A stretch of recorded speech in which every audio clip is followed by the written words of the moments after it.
Hello, everyone, and welcome to the Lords of the Night.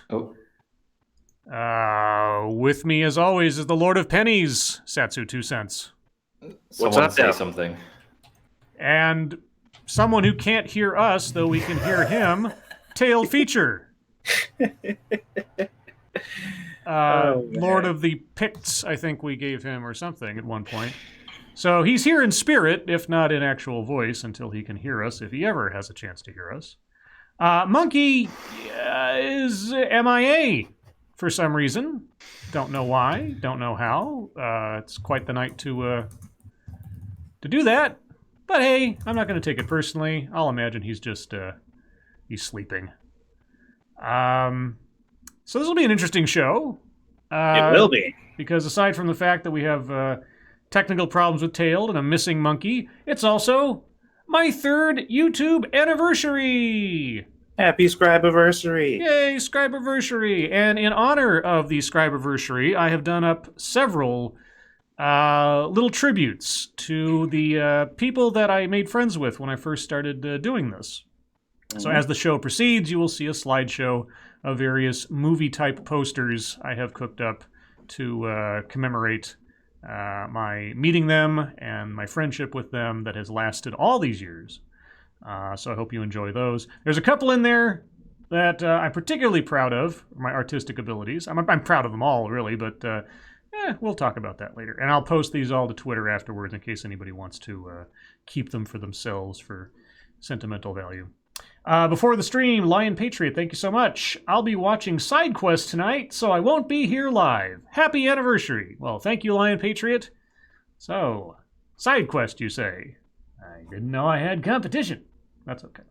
Thank you, Diesel Dave. Happy anniversary, fucker. Well, thank you, Diesel Dave, star of one of my earliest familiar with the matters on long haul trucking. But we'll get to all the sentimental stuff shortly. Satsu, how are you? Pretty good. Nothing really crazy to report today other than Squishy went to the dentist and they basically told her, yeah, we need to take everything you own. We'll have your firstborn and your house and everything if we're going to do your do what you need to get done. And I'm just like, no. So, yeah, that's going to be fun eventually whenever that takes place because our wisdom tooth has been giving her shit. And the doctor's just like, yeah, we got to pretty much do entire mouth surgery. I'm like, of course he told you that, Squishy. Like, of course he told you that.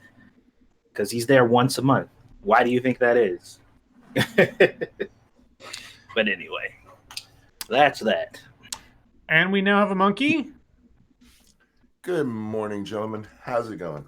It goes all right. We thought we'd lost you for a while there. We had a Tailed here who couldn't hear us, although we could hear him. Can you hear us now, Tailed?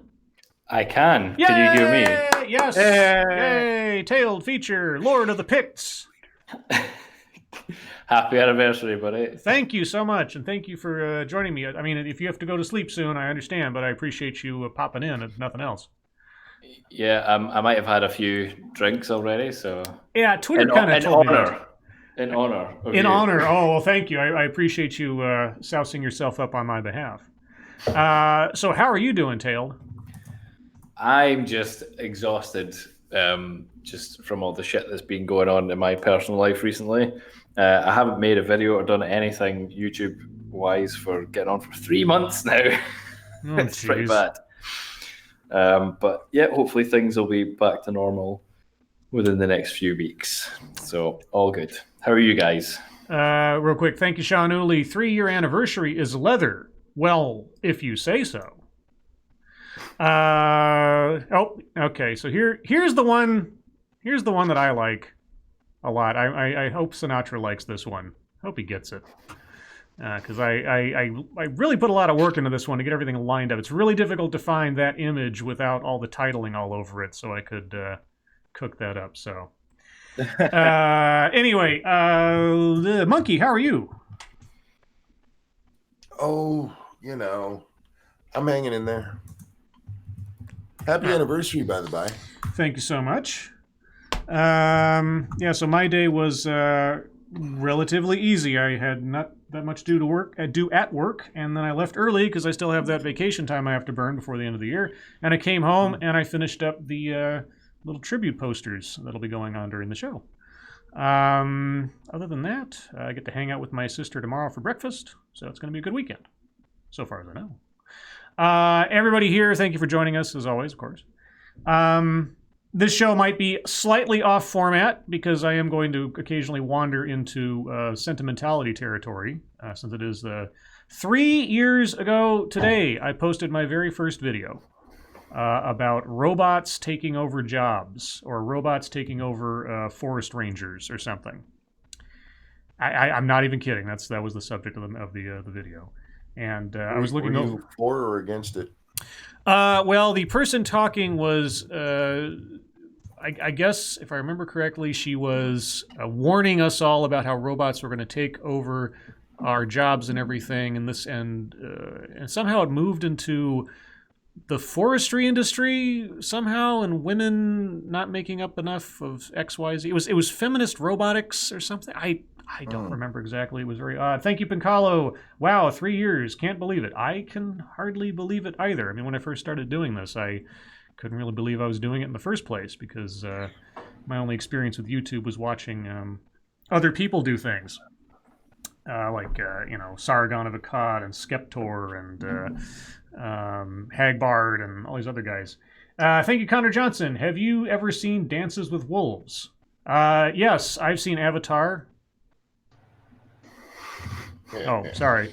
But yeah, so while he is conscious, I just wanted. Yes, while he's conscious, well, I could have been talking about Monkey, but you know, That's true. while he's conscious in here, I just wanted to say, as I said in private, I am very, very glad. Of several people I've made friends with, I'm very, very glad to have made friends with Tailed Feature. He's one of the first people I sort of ran into as a result of Irate Bear, who is kind of the linchpin. He was, dare I give him a compliment? I suppose I could. He was kind of the Nick Fury of our collective Avengers.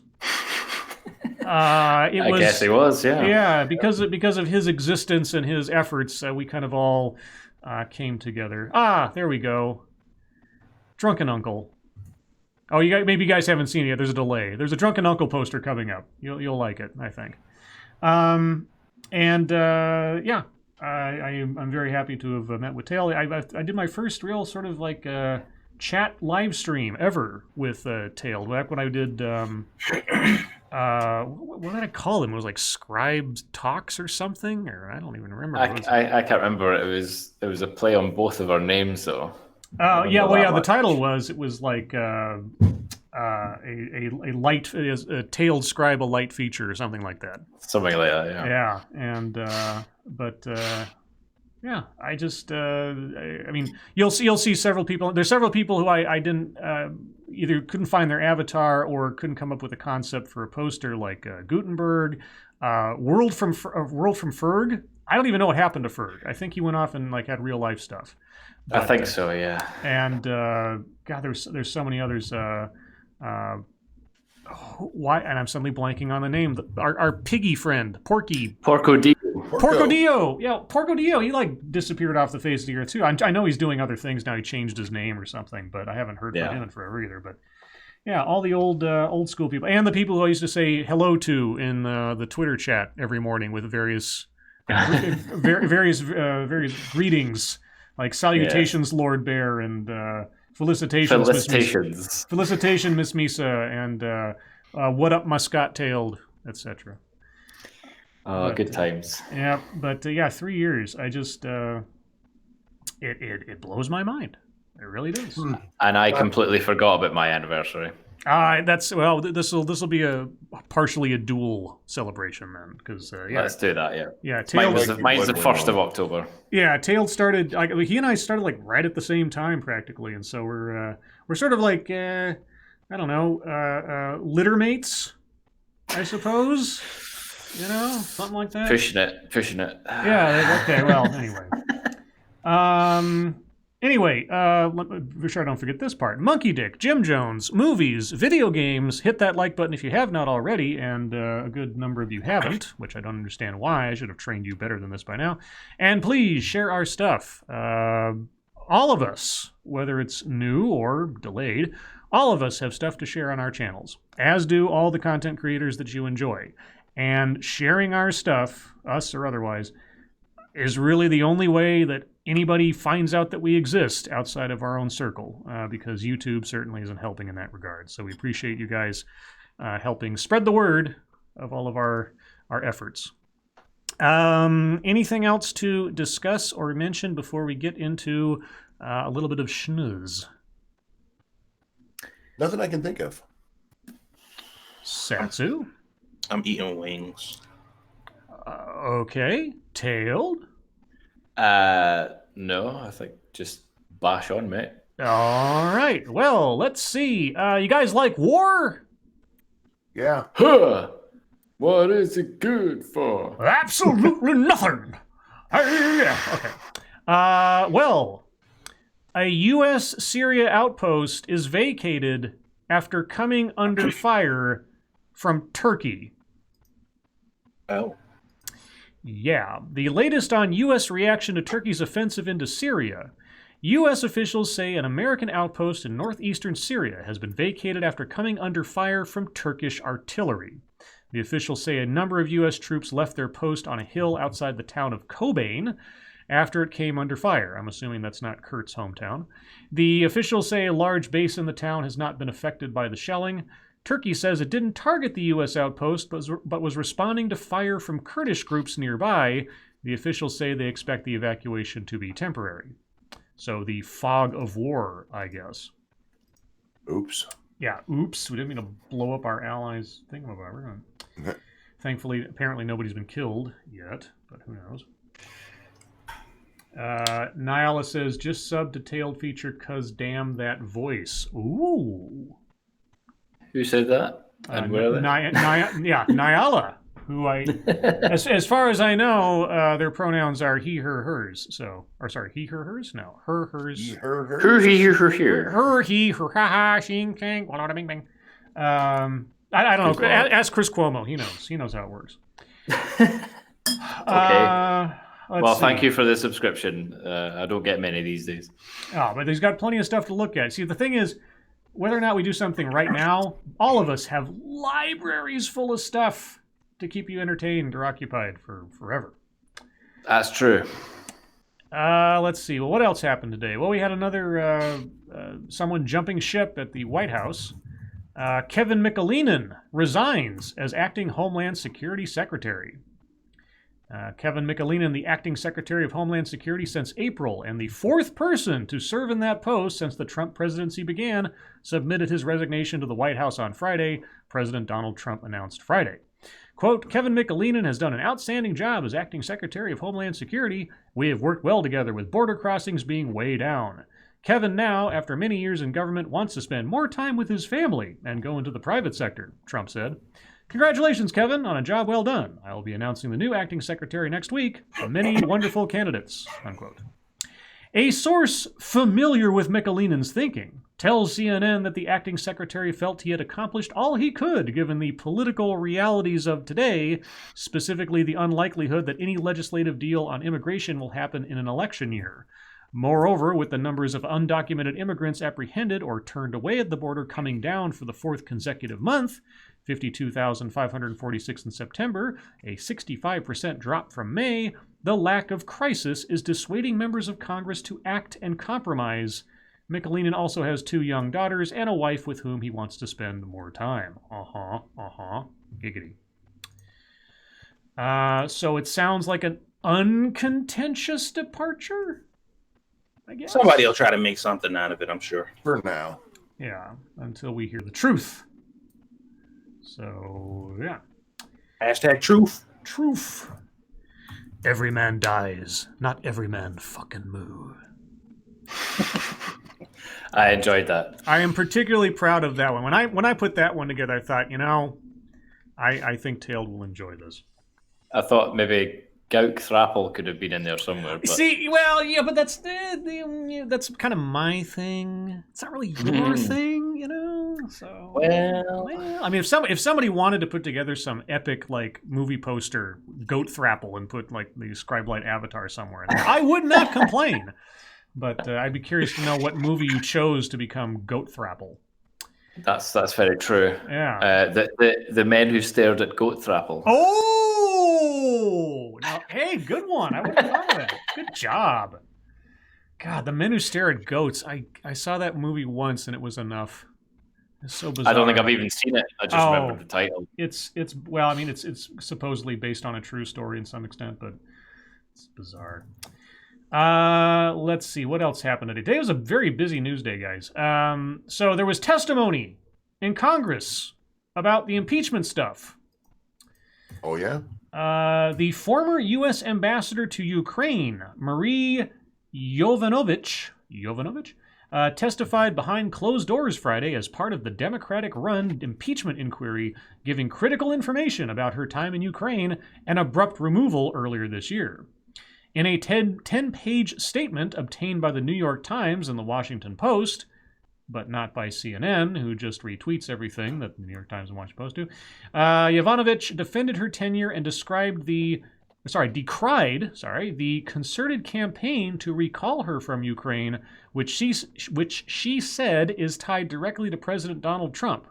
Yovanovitch also rebuked the two associates of Trump's attorney Rudy Giuliani, who were arrested this week on campaign finance charges that were tied to an effort to get her removed. The impeachment inquiry is focused on Trump's dealings with Ukraine, yada, yada, yada. Let's see. So these are the 5 explosive lines from her statement to Congress.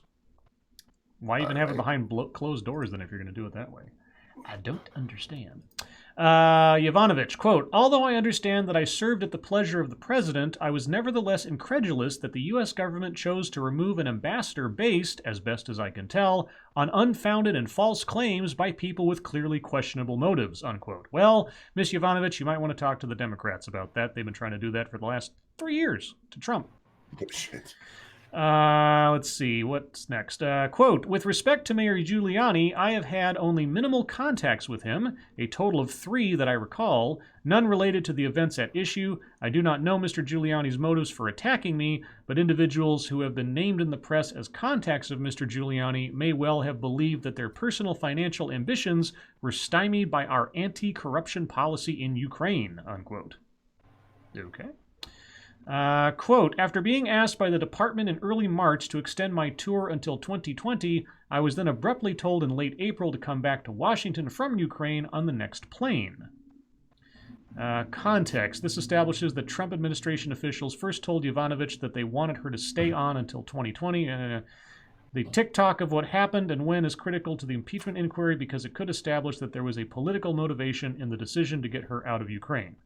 She's an ambassador. Moving her around is always a political decision. I don't know. Let's see. Anyway, this goes on. It's all sort of like they did this. It doesn't say anything definitive because they have to do more investigation. So I don't know. They were taking her out of Ukraine to give Ukraine, I don't know, breathing room or something. I'm not quite sure what the payoff here is. Maybe I don't understand it.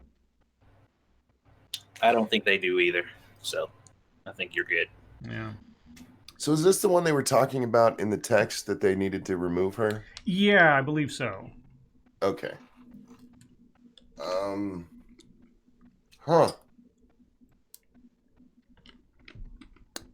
Let's see. And the last story I have.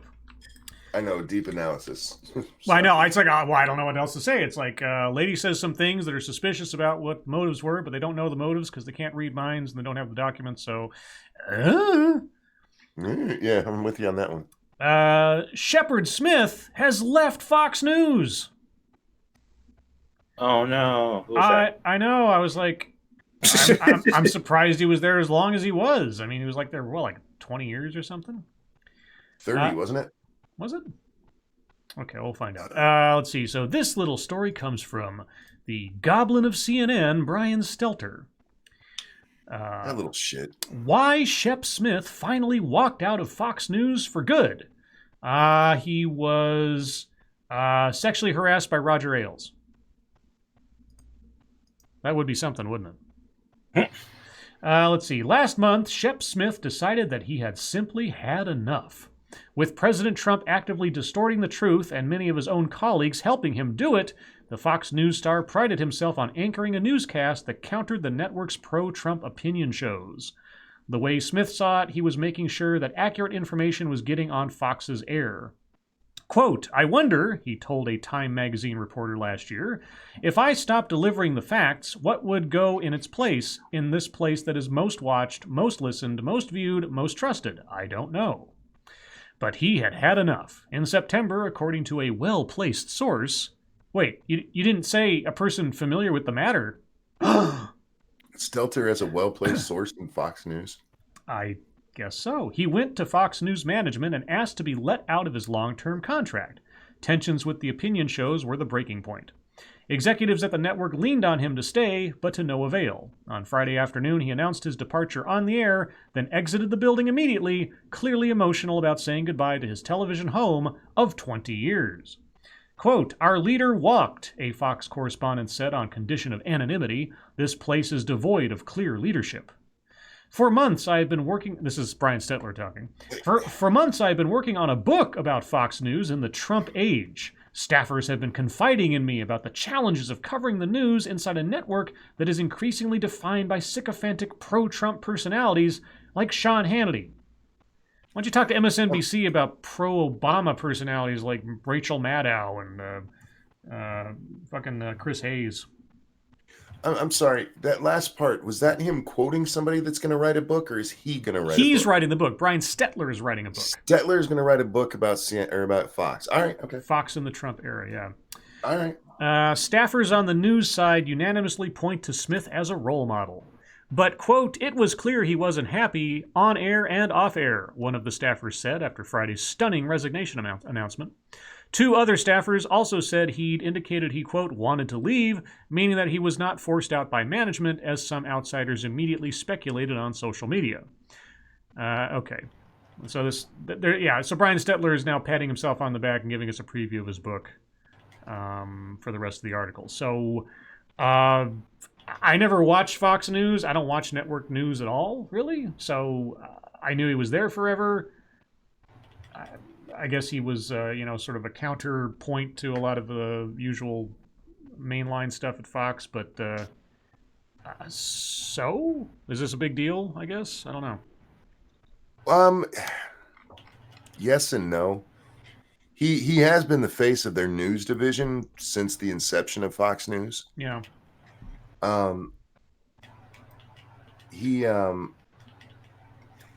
For whatever you think of Fox News, you couldn't really call Shep partisan towards the Republicans, which is what Fox News was always seen as. Mm-hmm. There were always lots of different polls that come out and shown that if you watch Shep, you would actually be pretty informed because he wasn't your Sean Hannity's. I actually talked about this last night. I didn't even know Shep was leaving. But when it comes to Fox News itself, they're not all that biased when it comes to the news. It's their opinion shows that are. You know what I mean? Mm-hmm. And Shep was the anchor of that. And I don't just mean that in, he's the anchor, but the lighthouse in the storm, so to speak. But yeah, he's come under fire from the president, especially, and apparently him and Tucker got into it. I don't know what the hell they got into it about, but still, I was just reading something about Shep. They by his own words, he said that he went to Fox and asked them to leave, and they told him no. Because he wanted to go do something else specifically, and he said he can't do that for a while. So apparently he's got a non-compete in his clause. Right. Yeah. So he won't be anywhere for a while, but he'll be picked up somewhere else. He's well liked. So sure. But as for their news division, it depends on who ends up in the slot and who ends up. If they end up, with a Hannity in their news hour, Mm-hmm. that could be a big deal for them.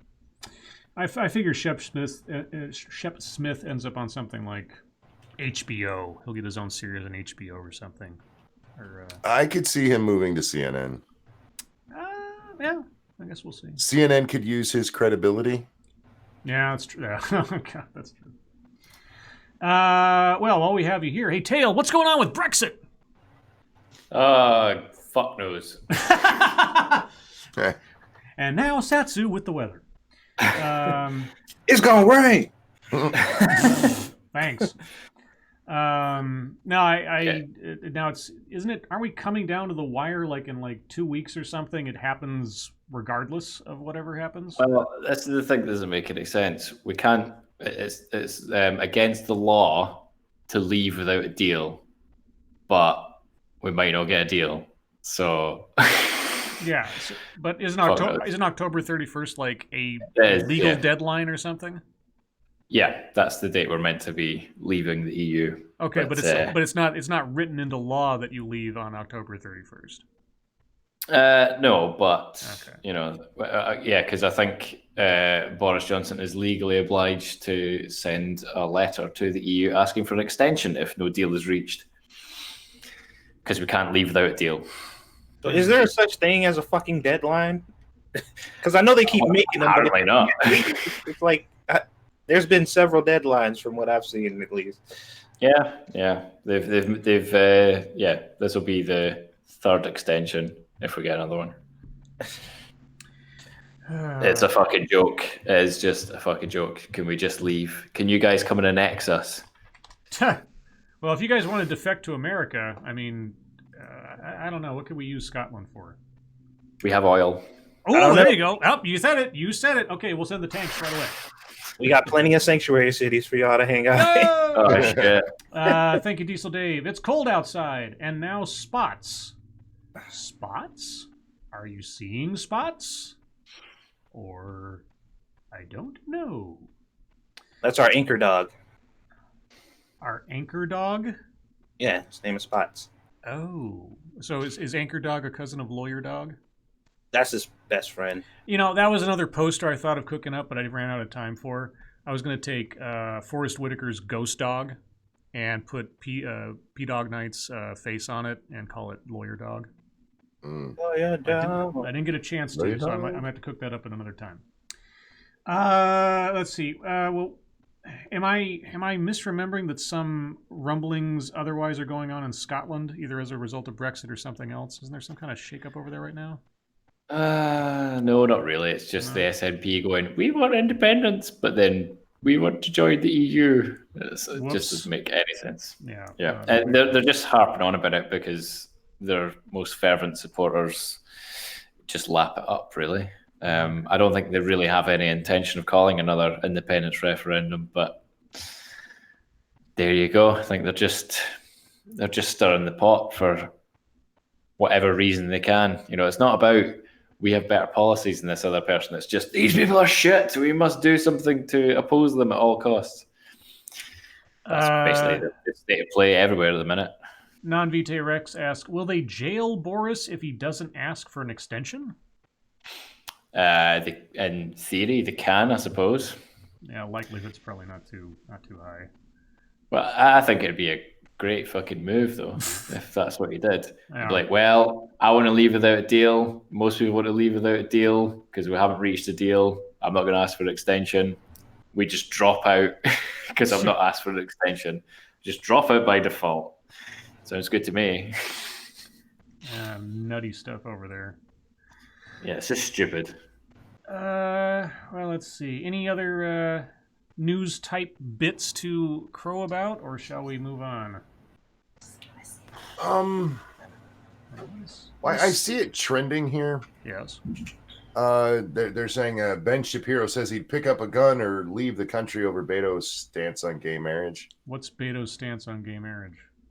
Well, specifically what Ben was talking about, because for once, I actually watched Ben Shapiro. It's the first time I've ever caught him live, and I actually got to see this. Okay.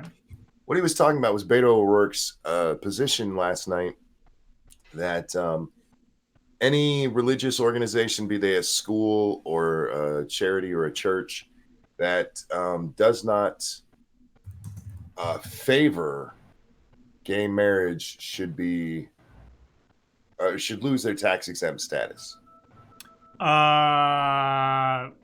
I remind Beto of the Constitution? That doesn't matter, man. It got tons of applause. Tons of applause. Yeah. Well, I guess given the Second Amendment thing, Beto doesn't care about the Constitution. Well, indeed. And what Ben was actually talking about was he said, and Ben took it further than he should have, because Beto's saying that doesn't mean you actually get rid of churches or you get rid of these things. It just means they lose their tax exempt status. But Ben took it to the part where eventually you just end up getting rid of these things because they have to be indoctrinated to keep their tax exempt status. He says, at that point, you leave me, two choices. Either you come to my house to try to indoctrinate my children where you will be met with a gun, or I have to leave the country. So he was being hyperbolic there. But the way it's being spun on here is not exactly what he said either. What the hell? What? Either somebody is shooting or shooting out fireworks in the rain. That's one way to do it, I guess. I guess that's the safest way to do it. Somebody told him that you can kill the clouds to stop the rain, so he's working on it. Stop listening to AOC. It's not how it works. We're bombing Zeus. No, that's fireworks. Anyway, I just saw this, and it's a little taken out of context. But again, Ben was being a little bit hyperbolic on it too. So, Okay.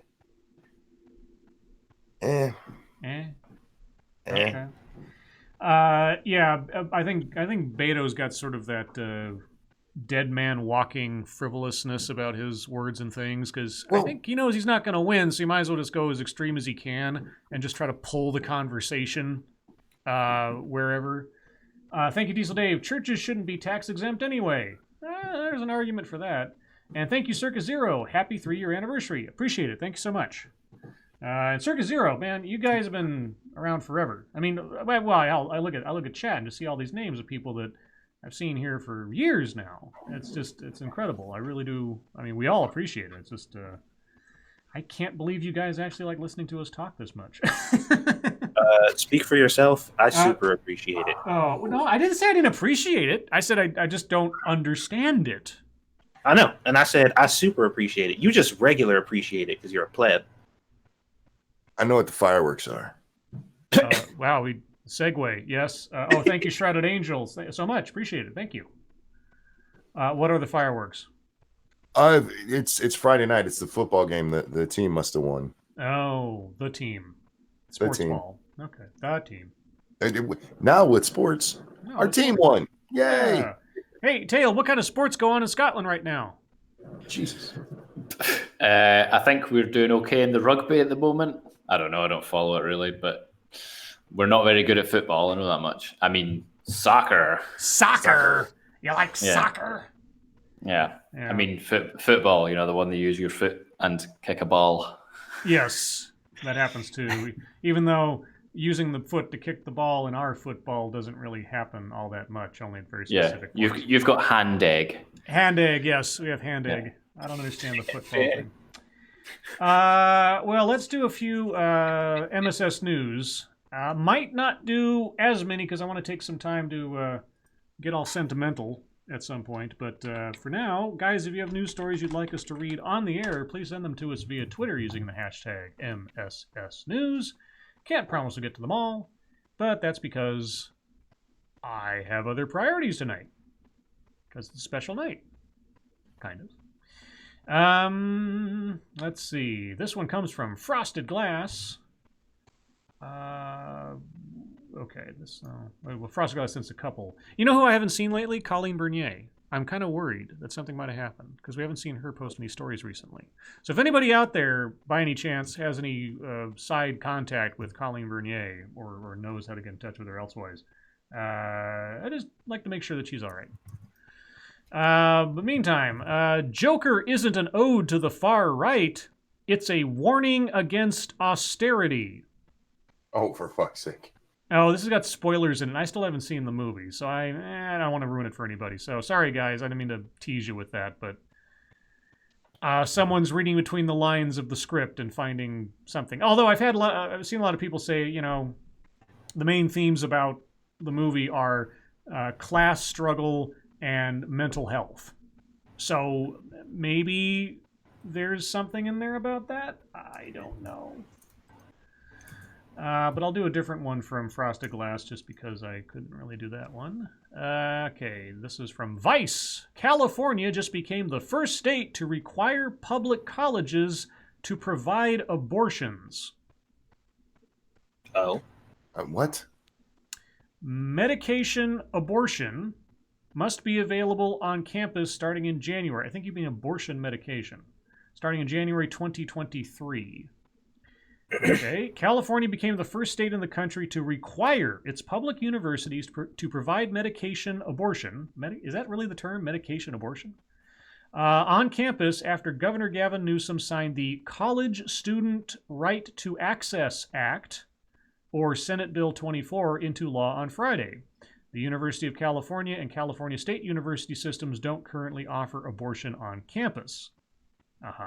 The 34 universities have until January 2023 to comply with the new legislation, time that will be used to assess each campus's health center's ability to provide medication abortion, a first trimester procedure that involves administering 2 pills to induce what is effectively a miscarriage.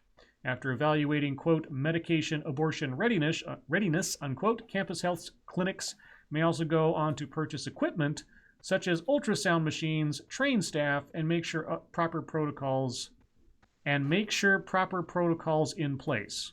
Maybe are in place, Vice? I have to assume this is already being appealed or challenged. That seems awfully odd. I mean, it's bad enough as it is. Sex on college campuses. Oh boy, people gonna be eating them bitches like Skittles. Jesus. Walking around the campus is popping them bitches. It's crazy. All right. Well, yeah, I'm curious to know how that plays out in the courts because I can't imagine it's not going to the courts. You can't force them like that. Yeah, so far as I know. Well, I mean, by law they can, but like I say, they're going to be challenged. Like the, well, I guess religious universities aren't public universities technically. So, okay, this one comes from Massive Dynamics. I think Dad may have missed the plot here. Dad sues Tesla after teens died in fiery crash while driving at 116 miles per hour. So was the speed the fault of the car or the drivers? That'd be, I guess, the question. In the lawsuit, parents Edgar Montserrat and Esperanza Martinez de Montserrat acknowledged that their 18-year-old son Edgar's friend, Barrett Riley, 18, was driving at an incredibly high rate of speed before the crash that killed them both on May 8, 2018 in Fort Lauderdale, Florida. However, Edgar's parents claim that the 2014 Tesla Model S should have never gone that fast. What? What? 3 days before the deadly crash, Barrett got a ticket for driving at 112 miles per hour through a 50 mile per hour zone.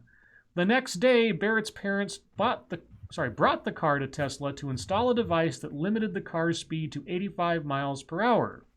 Here's a thought. Why don't you install a device to limit your son from driving for a while? Like taking the car away. Who's thumping? Is that you, Monkey? No, the thumping isn't me. Okay. I hear that one too. I was just typing a second ago, but no, the thumping, that's not me. Okay. According to the lawsuit, the Tesla mechanics, quote, improperly removed the speed limiter governor without the permission and consent of Riley's parents. Okay. Barrett's father, James Riley, has also... Wait, you went in to have a device installed and then they removed it? I'm confused. If the guy was driving at 116 miles per hour, well, first off, if you knew he was speeding like that in that car to begin with, you take the car away from him. I assume he didn't buy it himself, since he was only 18. But now you're going to blame Tesla for it. Okay. Holy cats! Thank you, Angry Illinoisian. First, Scribe, get off the West Coast so we can sink it. Okay. And thank you, Three-Sided Coin, with the 3333. You made it 10 years. Oh, you make it 10 years, and I'll do $101,010.10. Of course, the dollar will be worthless by then, and we'll all be speaking Chinese. LMAO. Congrats, man. Thank you, Three-Sided Coin. That's very generous of you. Appreciate that. I'm sure like that many threes is lucky somewhere. Like there's a lucky number thing, or maybe we have some numerologists in the chat. And thank you, Diesel Dave, again. Agreed, Angry Illinoisian. The left coast is still the best coast for living. I'm not going to say necessarily politics. Depends on where you are, but let's see. Karik says, Scribelight, I presume the son went back to Tesla mechanics and told him to get rid of the limiter, and they complied for whatever reason. The story doesn't seem to clarify that point, but I think the speed may have killed these kids. I'm just guessing. Well, yeah, there's the one line in there that said parents blame the car's electric lithium battery for exploding, causing a deadly inferno when it hit a concrete wall. At 116 miles per hour. It wasn't the speed that killed them, it was the sudden stop. Yes, yeah, indeed. But in this case, no, it was the battery. Right. Look, I'm sorry your kid's dead. I really am. I can't imagine what that's like, but your kid is to blame here. Let's see. This one comes from Mercy of Wits from Time Magazine. Oh, what does Time Magazine have for us? It's another Joker story, okay? In Joker, black women are visible, but they are not seen. Oh, boy. Okay, this has spoilers in it. I will be careful because I'm curious to know what they're talking about. Although I think I know what they're talking about, but let's see. The slogan, "Listen to Black Women." Whose slogan is that? Okay. Racists. Okay. Emerged as a familiar refrain after the 2016 election, and with good reason. I obviously don't travel in the correct circles. Some of the first people to decry Donald Trump's actions as a political figure were black women. Everybody was decrying Donald Trump's political actions before he was even president. No. It was black people. Black people are responsible for starting everything. Thank you, Snubbers. Happy anniversary to the superior member of the Lords of the Night. Oh, really? Well, says Snubbers. Well, if I didn't agree with that completely, I would be pissed off right now. And thank you, Diesel Dave. Midwest is the best. Fuck both coasts. Hey now. That's not nice. Oh. Truth be told, though, I haven't spent much of any time in the Midwest except for visiting family in Texas one time, so I could be wrong. Maybe I'm biased. In fact, I know I'm biased, but at least I admit it, which is the first step to really cleansing myself of sin. Let's see. So where we go? From the 94% of us, I assume the author is a black woman, who didn't vote for him, to congressional leaders like Maxine Waters, who pushed for the now unfolding impeachment inquiry long before her peers. Yes, no one was saying impeach Trump the moment he was elected. Okay. Or before. So this is the author talking. I couldn't help but think about all of this after watching Joker. That sounds like a personal problem. The film positions its black women characters in an oddly similar fashion, though it ends up doing them and the movie a great disservice in the process. So you have representation in movies, but it's not enough. Yeah. Okay.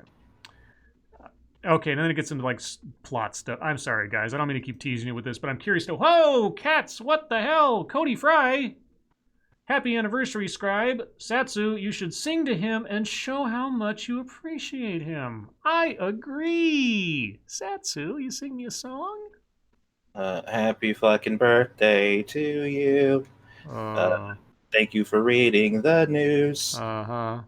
You're the whitest person that I know. Uh-huh.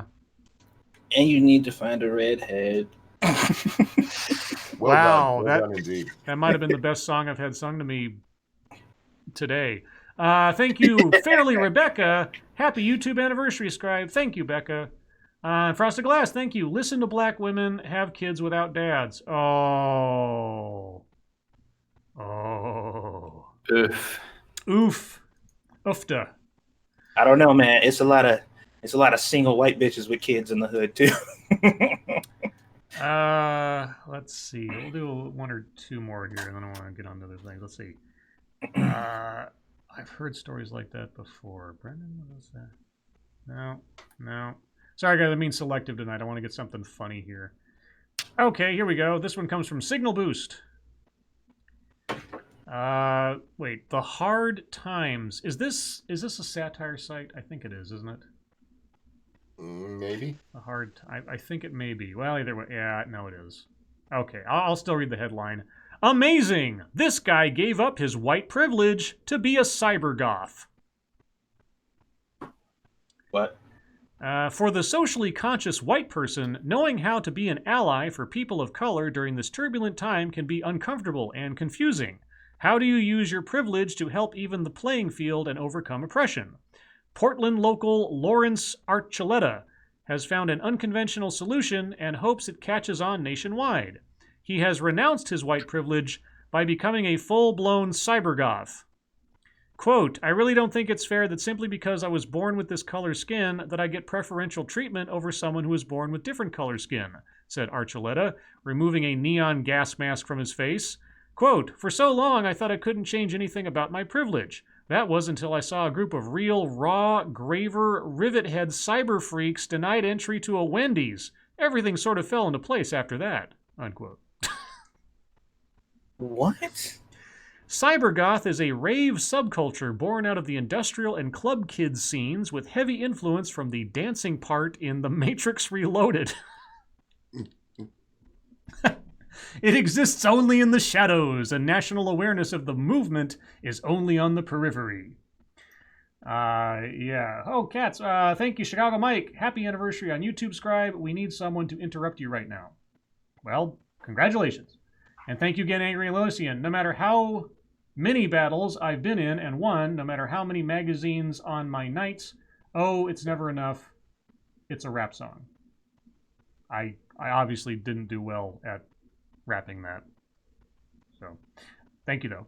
Thank you, Diesel Dave, again. Fuck off. Are you drinking again, Dave? Just be careful. Oh, wow. Guys, you're so generous. Okay, I'm sorry, guys. I want to interrupt the MSS news. I know it's too early, but I wanted to say something about our audience. In all seriousness, not joking around. Although maybe that'll slip in there a little bit. Giggity. I'm not sure I would still be doing this show if it weren't for our audience. There have been times real life stuff has come along, and I've been kind of like, oh man, I got all the things I got to do, this, that, and the other thing, and that. But no, doing this show, reading the news, getting your guys' reactions to things, having, and I mean, not only the audience of this show, but also my audience and my viewers. I make videos primarily for me, in the sense that I'm using it as sort of like a pressure valve when something that really irks me or something else. But it really is the interaction from you guys when you either, give me your little comments or your jokes, or some of you correct me or embellish on things that I didn't touch upon in my videos and inform me about things that I didn't know about, or in some cases change my mind on a point I may have made in the video. And even on here, I mean, your guys' generosity with the fundraisers when we need them, your generosity to the three of us and others as we go on, and your loyalty. We talk about that so often. the fact that we have this little family, for lack of a better phrase, building up in our chat. I know some people, people started their own shows as a result of meeting up on here. Minions of the Zoo, as an example. And I don't know, it's one of those things where there's been a couple times in my life where, and I'm sure this has happened to you too, one particular moment, like if you hadn't decided to go to that one party, or if you hadn't turned that one corner or something, you wouldn't have met a person or had something happen that completely, hopefully changed your life for the better. I'm hoping not like tragedy or that kind of thing. But I've had a couple of those like very signature key moments where I can nail down, if I hadn't been at that point in my life at that particular moment, everything would have been completely different. And starting to do YouTube, meeting Bear, led off to meeting these three guys and so many others. And I'm not a religious person, but I got to say I do feel blessed after a fashion that all this has happened in 3 years. I honestly, I look back at some of the videos because I was putting together a new playlist just for the Splinter stuff. Splinter's now going the way of the dodo. And flipping through my library of videos, I recognize all the thumbnails and the titles, and I'm like, was it that long ago that I made that video? Or said that thing, or that event happened that I did a little soapbox on or whatever. I guess it's an artifact of getting old or something, but the time is just flying. I can't believe we're 3 years into this already, but thank you, Diesel Dave. This stupid story, dude is an ass. I assume you're talking about the news story I was talking about earlier. Yes. And whoops, chat jump. Thank you, Frosted Glass. Happy anniversary. Not even gonna make you shill. Well, all right. Appreciate it. And thank you, Chat Mort. Can't stop by tonight or Magog will fire me, but happy anniversary. Thank you, Chat Mort. And all my best to the furry folk in your household, all the little kitty cats. But anyway, I just thought I'd stop talking for a minute and ask you guys, effectively in one way or another, it's been 3 years for you guys on YouTube as well, if not longer. I don't know. What do you think has changed for you since starting to do this? Do you feel like you've good, bad, learned something? I don't know. I'm kind of amorphous here, so I don't quite know what to ask. Tailed, any thoughts on that? Demonetization.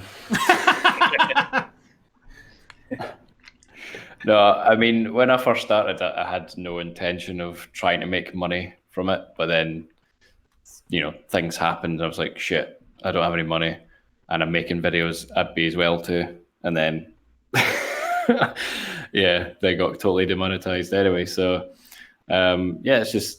it's quite a shame kind of watching the YouTube platform change over time. And I reckon if it started 3 years earlier, then I probably would have given up by now. But because when I first started, wasn't too aware of the inner workings of YouTube as a company, but obviously things have changed, and unfortunately they still have, a practical monopoly. So we're kind of stuck here, I guess. But as you say, there's so many people that are into what we do and this kind of thing. So if there's an audience there for it, then quite happy to cater to them and try new things all the time as well. Yeah, your last or the video you did on the queer kid stuff lady in her TEDx talk or whatever. That when you put that opening, the little teaser trailer out, I was like, damn, that is so cool. I still get impressed by the little things that the creativity in this whole thing, and I run into that just sort of like spontaneously when I'm just editing a video or something. It's like, oh yeah, I can plug that in there or something, and then I see other people doing stuff who I know don't have like big production staffs or like a lot of money behind them or something, and they pull off something that's just as or more entertaining than things that I see that professionals do, and I really like that one. Yeah, I'd record any time that I'm recording myself. It's with my phone. I don't have a fancy camera or anything like that. So you just kind of have to do what you can. An American Celt has a very poignant question. Tailed feature, how do you say freedom in Gaelic? I'm just trying to think, because you say there's a couple of different phrases. It's not really something that people go around saying. It is quite kind of cringy, So there's a few different ways. I mean, there's Alba Gubra, which is Scotland forever. There's also Shersa, which is kind of freedom, liberty, all that kind of stuff. So you see people saying, they'll say Sir Alba, which is basically free Scotland. So Shersa, I suppose, is the right word for it. I could put that in the chat if he wants to know how to spell it. Sure. All right. Any thoughts, Satsu? Well, you guys, I think I've expressed before how grateful I am, especially given my situation right now. You guys are literally the reason I can spend all my time, with my little one.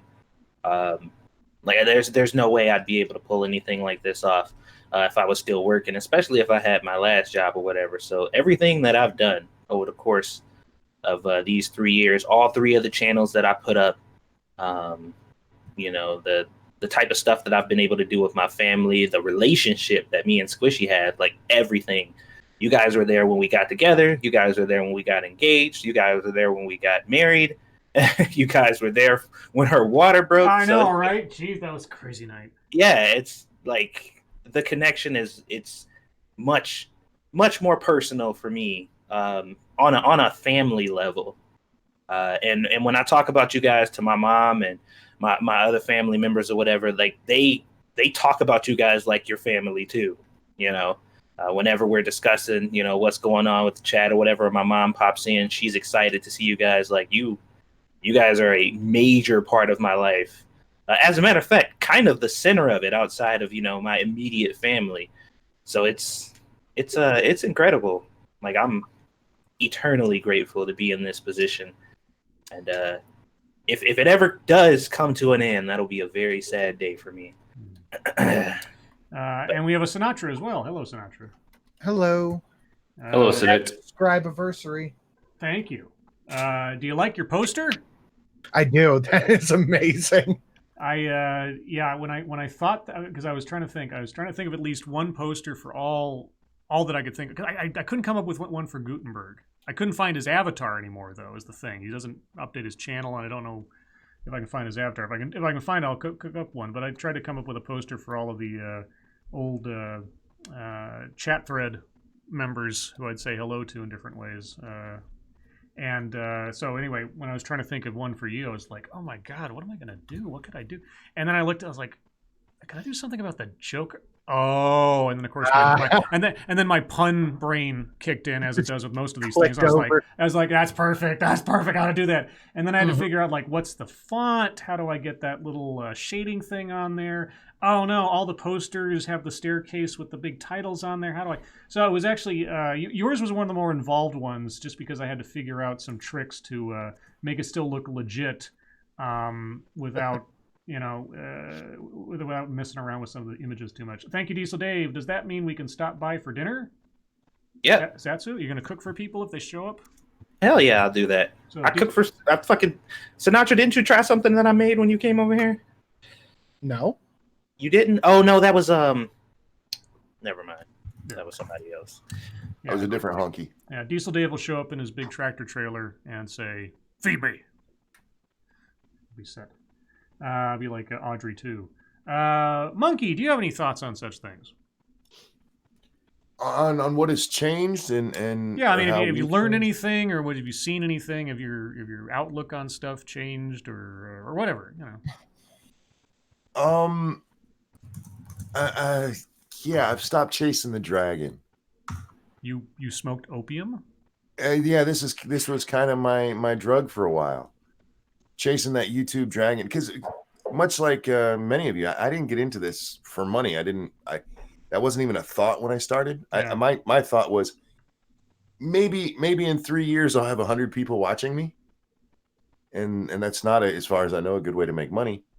But I really got into it, and trying to work the algorithm and make things that people wanted to see, and now it's to the point, like, why do you stream so much? It's because that's what I want to do. I do it.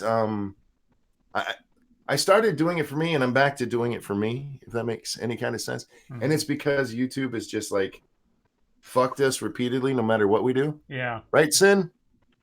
I don't even want to fucking get into it. Yeah. Yeah. So I'm back to doing it just for I mean, I hope the audience enjoys what I'm doing, but I'm doing it for me and doing things that I want to do and that I enjoy. So Yeah.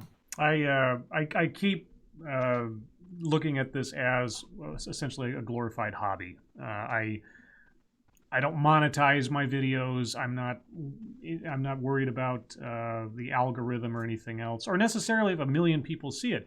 I was just thinking that, if we had, and I'm not saying that it would be a horrible thing if we had a gigantic audience or something, but there is something to be said for having a close-knit, focused audience of people, because we actually know their names, we actually interact with them, we actually have little internal memes between Colleen Bernier or Jack the motherfucking Cockring or Top Ramen Lewis or Peter Silike Hades 313.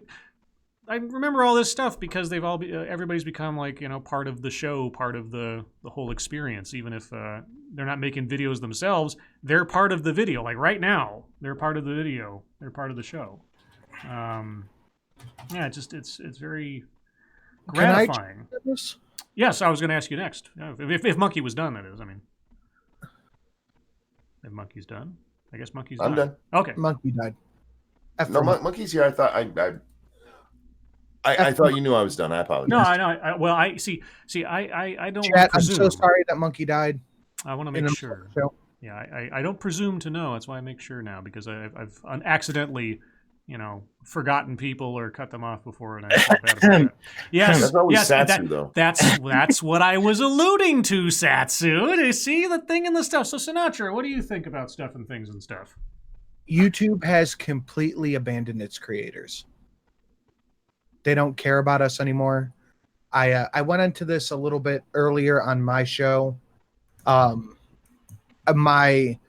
only channel I have left that has any kind of income, the CPM on it dropped from $7 to $3. I tried to talk to a representative about it, nothing. I talked to him about the strike, nothing. Talked to him about the monetization, nothing. So we're left alone, and they're basically like, whatever you get, be fucking grateful for. It's not the same platform it was 3 years ago. No, it's not. Thank you, Diesel Dave. That's why I work for a small company. I'm not just a number. Yeah. That's when I was a similar thing when I was working for a big corporation, like tiny cog in a giant machine and completely expendable. And then when I got my current job in a much smaller company, it's like I can actually see the fruits of my labors affect the company in positive ways, which is nice. Yeah, the stories I heard before, like just shortly before I started doing YouTube about like Gutenberg, he'd make these wrecked SJW videos and be getting like thousands and thousands of views and just raking it in on ad revenue. And then the adpocalypse came down, and all that stuff, and everything changed. So I never really knew YouTube when it was quote unquote good. But then, like I say, I wasn't. I mean, there really are two nations in YouTube. There are people that do it just for fun, more or less, and then there are people who do it as either a line of income or as their job, or attempt to do it as their job. And like I have no idea of the stressors or of the mechanics that go into trying to turn your channel into a career, or at least a source of necessary income, because I still look at it like this is my stress relief, this is my little fun time hobby kind of thing. But at the same time, I see everybody like who do depend on that stuff, who put a lot of work into their videos, that do a lot of work to try to advertise themselves and network. I mean, it's no different than a job. So, and they're doing it all for YouTube after a fashion. So why aren't they being compensated in some way? Why doesn't YouTube set up some kind of like, here's where this content is, and you can go view it here, and it can be monetized by people that want to monetize it here, and we'll keep all this over here. I don't understand that.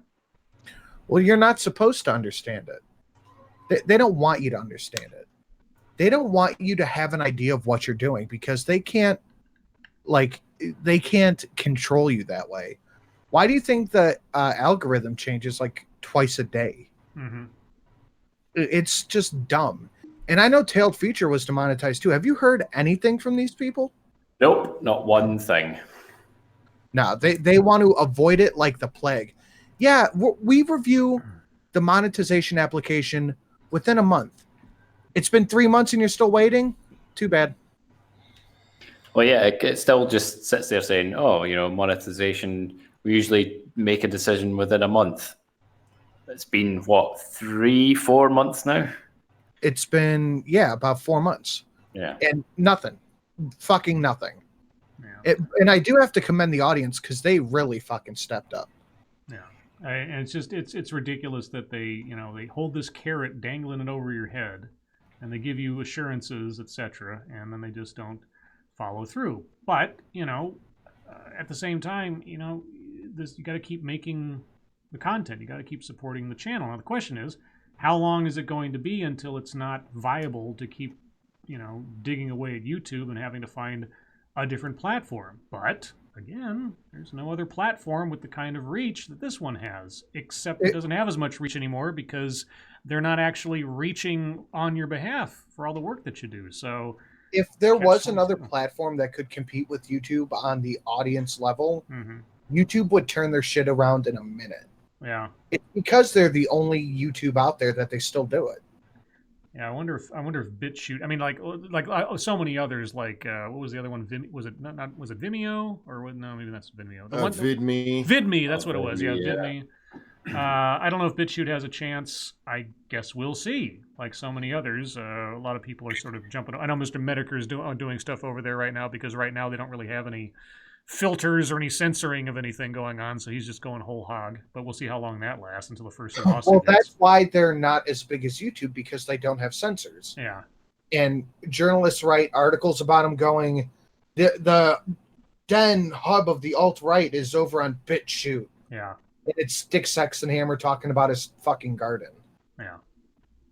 Yeah, to Sinatra's point, though, about what he brought up when it comes to YouTube and the way they treat us, that right there is another very important factor that really resonates with how much I appreciate our audience, because despite all that, we're still able to do what we do, despite the fact that YouTube's like, fuck you guys, like, and pretty much abandoned us.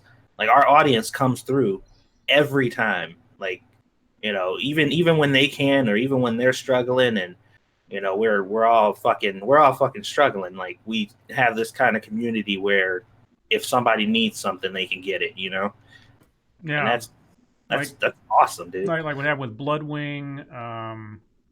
I'm suddenly blanking. We had that one night where it was somebody's fundraiser, and I'm suddenly blanking. Remember, Irate Bear had a big fundraiser for someone in his. Yeah, that's right. I mean, and I've seen it on other channels and everything else. I mean, everybody's just, whether you money or otherwise, generous with your attention, generous with your retweeting things and spreading the word, and I mean, one of the things that I feel like I've gained out of this show, particularly, if not my channel in general,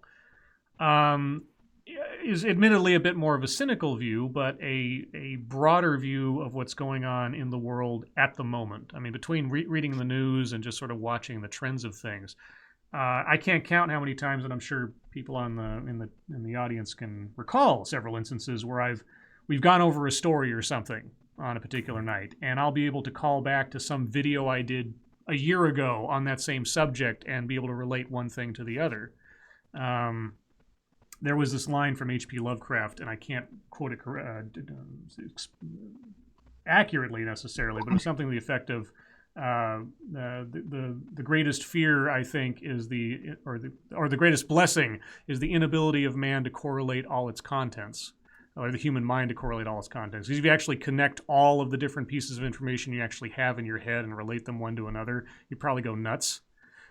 when I see these trends in thinking, or when I see something that was on the fringe of some TEDx talk I did 2 years ago now becoming a mainline talking point. It's just the spread of information and ideas, good or bad. I never had any sort of concept of that before doing this, but now that I see the media every day and I see these videos and I see these same characters and speakers showing up time after time and seeing how things evolve, it's given me like I say, a more cynical view of the world in a way. But, the one necessary ingredient for a cynic is hope, because you have to have hope that things will get better to feel bad about the fact that they're not better. And the one thing I've noticed is that these things move and die just as quickly as they show up, for the most part. And eventually they go too far and they start eating their own, and then they start weakening and people start getting sick of hearing about it. So I have hope that, some of the crap we're seeing lately, some of the censoriousness of places, YouTube's nuttiness, the blatant racism that's not racism among so many people that see it's acceptable now.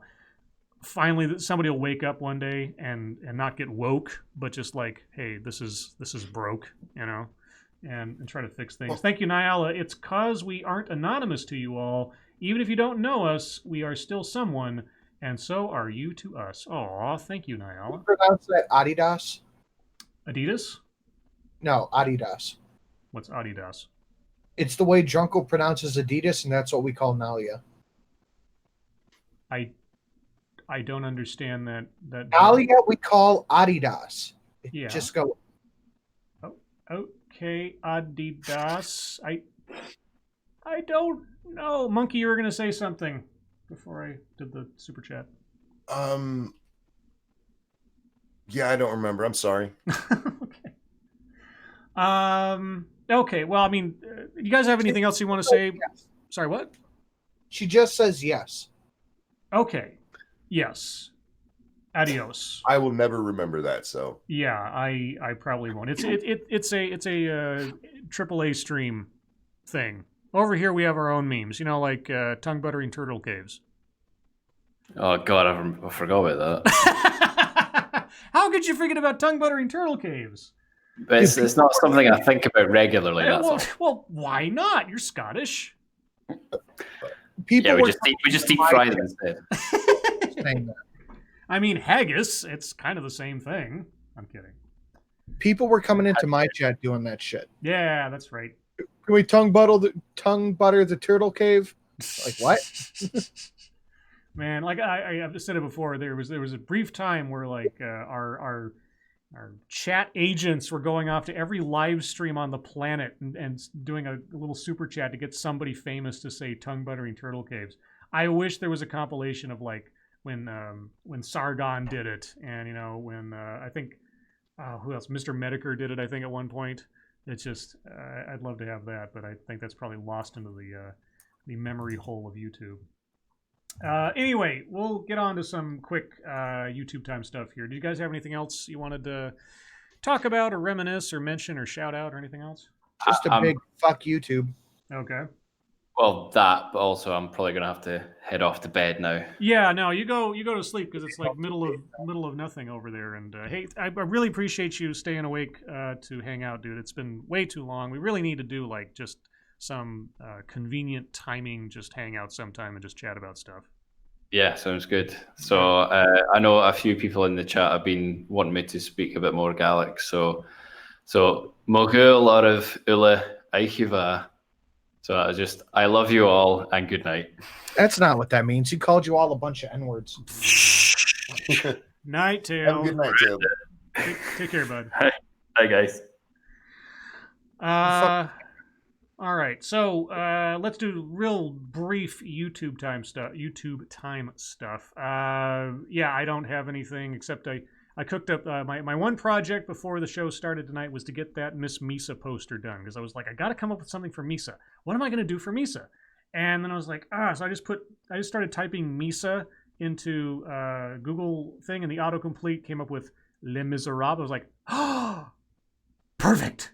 And then I Rob. came home early and like did my little Photoshop stuff and everything. And so is that. So that's all my YouTube stuff. Sinatra, what do you got? I put out a video, a creepypasta, and we had another record-setting AAA meeting. First stream to break 1,000 donated, and Wow. I think we had hepta-horsecock. Yeah, we had 7 horsecocks. 7 brides for 7 brothers. I don't know why that's 7 cocks for 7 horses. Oh, that's a busy day. Tell you what. Yeah, no shit. It's a rare. We day. went like an hour over too. It's a rare day that I make a full-on video anymore. I found something I might do one. Satsu, what do you got? I didn't do much work today because Squishy was gone a lot of the earlier day, so it was me and Squee just hanging out, which was fun. My dad called me and I talked to him for a while, and he's talking about coming down here to see the little one or whatever because this is his first grandkid. So he's like unusual. Like I haven't seen him really excited before. You know, yeah, he anticipates things or whatever, but I've never seen him like express actual excitement. So I think that's pretty cool that he's pumped about that. Otherwise, just trying to keep shit together over here, guys. There's nothing wrong going on. Squishy goes back to work on Monday, and we're trying to prep ourselves to make sure that we're set and prepared for that. But everything is pretty much good. I can't really complain about it. I mean, I could. I definitely could, but I shouldn't because life is good right now. So you guys should expect a couple cooking videos coming out really soon because the 2 that I was editing are just about done. I just need to do the last bit of voiceover for the second one, and then I'll queue those up.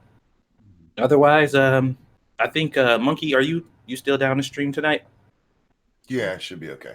Okay, we'll be playing Code Vein over on 2 Cents Plus after this.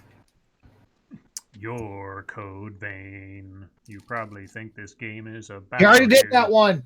Oh, sorry. Monkey, what do you got? Oh, just did a Monkey in the morning this morning. Yeah, that's right. Okay. Exciting. So for the sake of time, everybody is allowed 1 fuckatry of note. So get your fuckatries ready while I look for mine.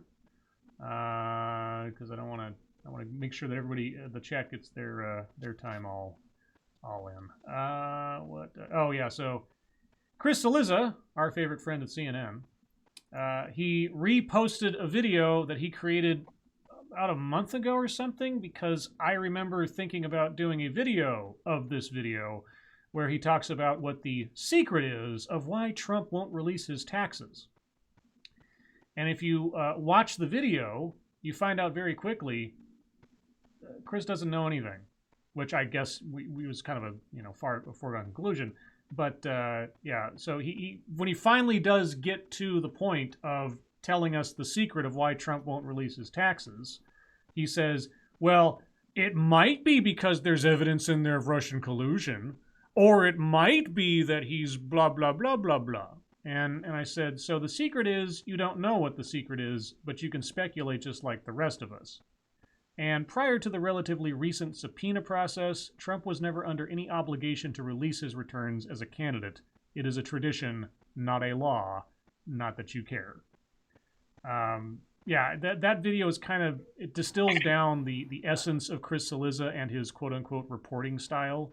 He'll take something, speculate on it like anybody else could, fill it with a whole bunch of fluff that means nothing to the point that he actually promised in his headline, and then end like he's some kind of smart, insightful individual. But yeah, and I mean a couple other things, I guess, but nothing that kind of took the cake today aside from that. So, Satsu, what do you got? I was not on the internet a lot today, so to be honest, I don't have anything. No. Okay. Sinatra, do you have anything? Can I have Satsu's and one of mine? Yes. Okay. So my first bit, as you all probably know, I hope anyway, because I've been very vocal about it, Real quick, sorry to interrupt. Well, not sorry. Not sorry. Thank you, Diesel Dave. Chris, I'm used to talking with Drunkle and Ghastly. You can't interrupt me. I will let you read your super chat. Except you just interrupted me as I tried to read the super chat. Okay, Diesel Dave, thank you so much. Chris doesn't know shite. Shocker. Yeah, I know. And that's why I was like, do I really want to do a video on this? Because it's kind of just me reading a CNN article, which I do every night anyway. Anyway, go ahead, Sinatra. I got a copyright strike on my streaming channel. So all of my stuff is over on my main channel. And that kind of counts as internet fucketry, right? Sure. Fucking YouTube just shitting. And Monkey said they usually release it within a day. No release. So I doubt that's going to happen, but we'll see. I might have to wait till Monday. Have you checked it recently? Yeah, right after the AA meeting ended.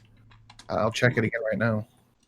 They released mine at like just before 9 o'clock. Nope, still struck. Right, CNN, tell them to go fuck themselves. I did. I did. Shelly's been tagging them in tweets, and I did too. But the other thing, it really annoyed me. Shut up. I put a lot of work into my creepypasta channel. It's hard sitting for like 2-3 hours at a time recording an hour-long story. It's pretty difficult to do. And somewhere in the past month, they took the CPM from that channel from $7 down to $3. And even when it was at $7, I'd get 60,000 views a month, and I would get like $100 in ad revenue. I'm not getting anything anymore. So that pissed me right off, that they just took the ad revenue away completely from that channel. And that channel is fairly clean, right? Like, you're just reading. It is completely clean. Yeah, that's weird. But yeah, that's what I got. You think it's because of the time of the year? I heard around this time, CPM goes down quite a bit. But by like 70%? No. Yeah, that's a bit much. Around this time of year, it's supposed to be coming back up. It's January where it drops again. Oh, okay. But yeah, that and you know, kind of to go to Scribe's point earlier, it's really hard to stay motivated to do videos and streams and sit and make the fucking creepypastas. But it's gonna happen regardless. It's just really hard to get that motivation to do it. Mm-hmm. Yeah, I mean, my biggest motivation blocker lately is just the repetition, in the sense that I come across videos that if I was starting out, I'd be all over. But it's like, I've done 7 videos on this exact same subject. I don't have anything new to say. I just be really repeating myself. And it's, to some extent, I sometimes still do with things that come out. So I have to really look for something that really grabs my brain, like that lady talking about dumbing down the requirements for police officers, you know, or something that's directly political, which I usually don't do, like Andrew Yang's $1,000 a month thing, which got the most negative response, relatively speaking, than I've ever had on any video before. Most rabid negative response from people that couldn't tell me why I was off base and asking questions about the whole thing. But yeah, that's really it. It's like I've done so many videos on diversity or feminism or toxic masculinity or white privilege or goofy stuff. I just like, is there anything that I'm actually, do I have anything left to say?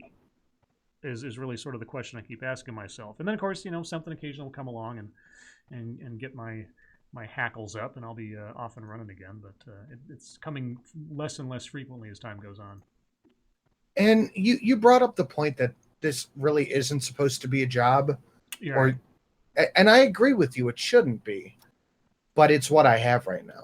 Oh no, yeah, and I mean, and some people have turned it into like businesses and career. And I know, it all depends on what your intentions are. And some people, you know, they start out just dinking around, and then it turns into like a whole big thing because they're. That's what happened with me. Yeah, there's your style, how you present yourself, how you network, or just dumb luck. You know, ends up putting you in a position where it's like, well, maybe I actually could make a living at this, or support myself through this. But I mean, for myself, I've always tried to approach it as just, this is just my opportunity to say the things that I tried to say on Facebook before I started doing this. That was really like the motivation to try YouTube, is because I started seeing stuff people were saying, or articles in the news or stuff that kind of the same stuff we cover now, or in the subject of videos I do now.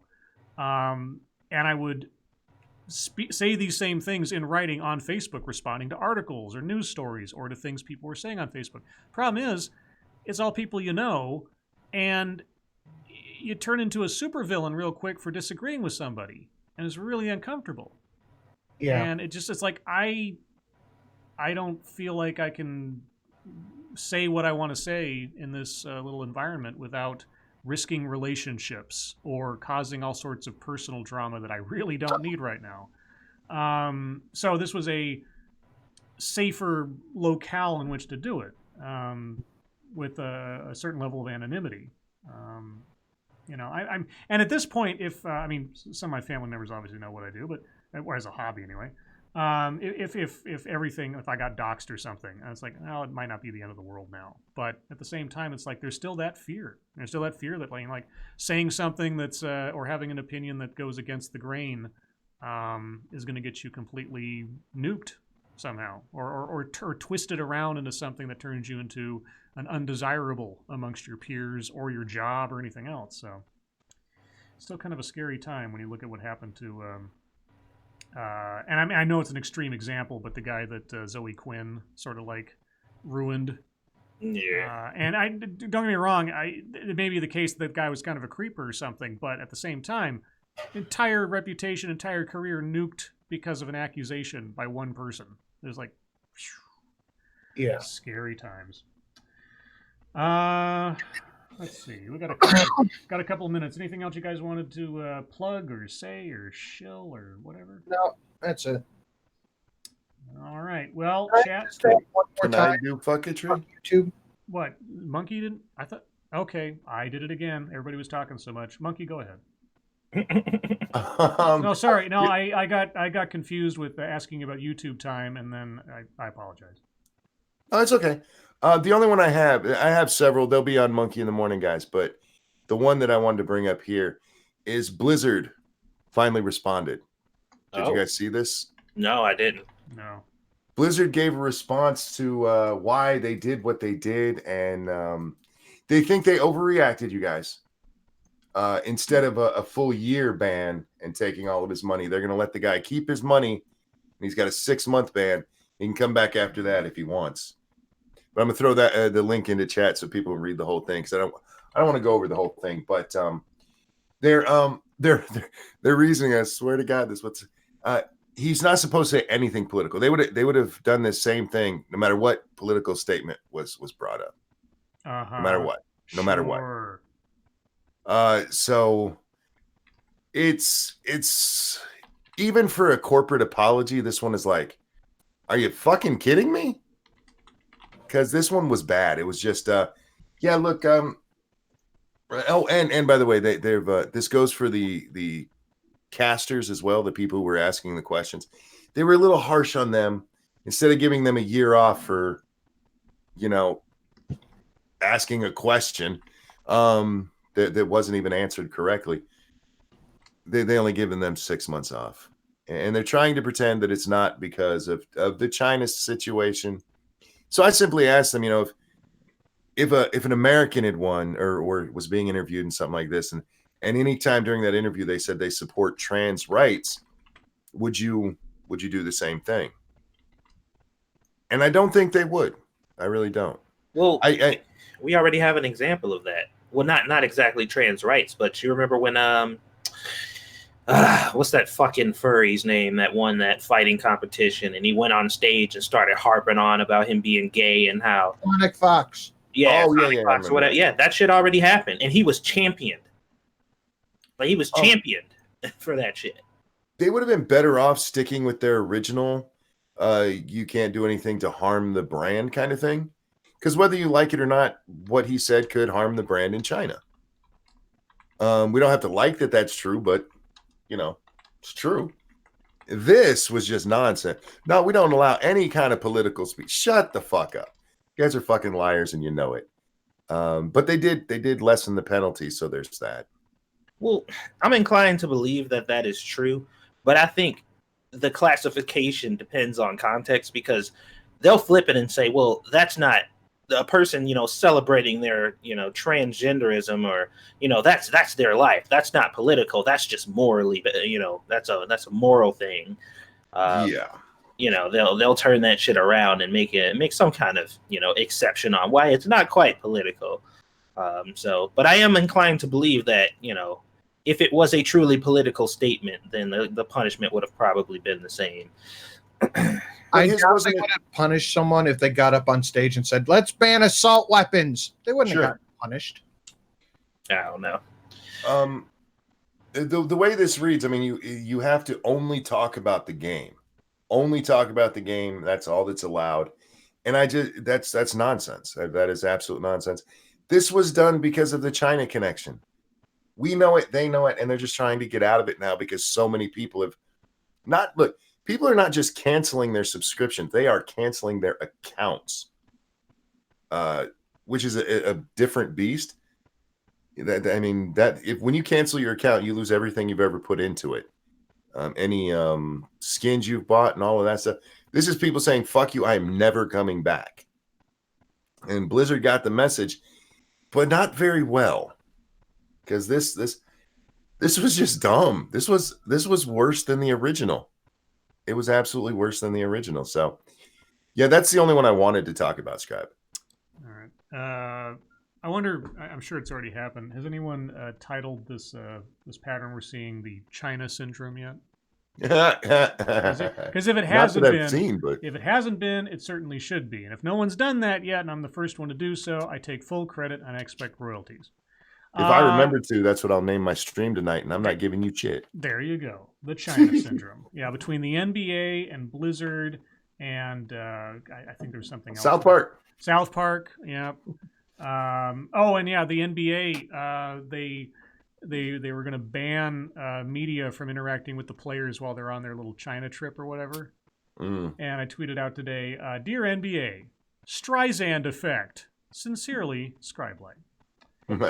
But anyway, guys, it is now your time. If you have questions, comments, concerns, complaints, conspiracy theories, if you have a memory from the Lords of the Night that you're holding deep in your heart from over the last 3 years or so. Well, I guess Lords of the Night isn't quite 3 years old yet. Maybe next. We're coming up on 2. Yeah, two and a half almost, something like that. Yeah. I need to step away for just a second. Sure. Put them in the chat now. If you have questions for us directly, put plenty of chat marks after that. If you have questions or statements for us to consider, please put plenty of statement marks after that. If you don't know what I'm talking about, you haven't been here long enough, and someone in the chat will inform you. RJ Bands with Scribe, what's your best video you've made? Oh, my best video. Well, the best little series I did. It's in my playlist. It's called Down the Rabbit Hole. And it involves just the random, like I talked about this before, like a random chance. I came across this one video with this really interesting guy who was talking, but they didn't say his name. So I did this whole investigation, try to find who this guy was and what his old deal was. And it made a video about that little investigation and led me to this character, John Eckloff. And that led me to a public school event that was explicitly restricting attendees by race and gender, which led me to asking the news outlets in the local area of this school, hey, should this be going on? And then sending it to the administration of the school district going like, hey, should this be going on? And then them adding an addendum to their rules. And I can't say I can take credit because I never got a response on the thing, but I feel like I did.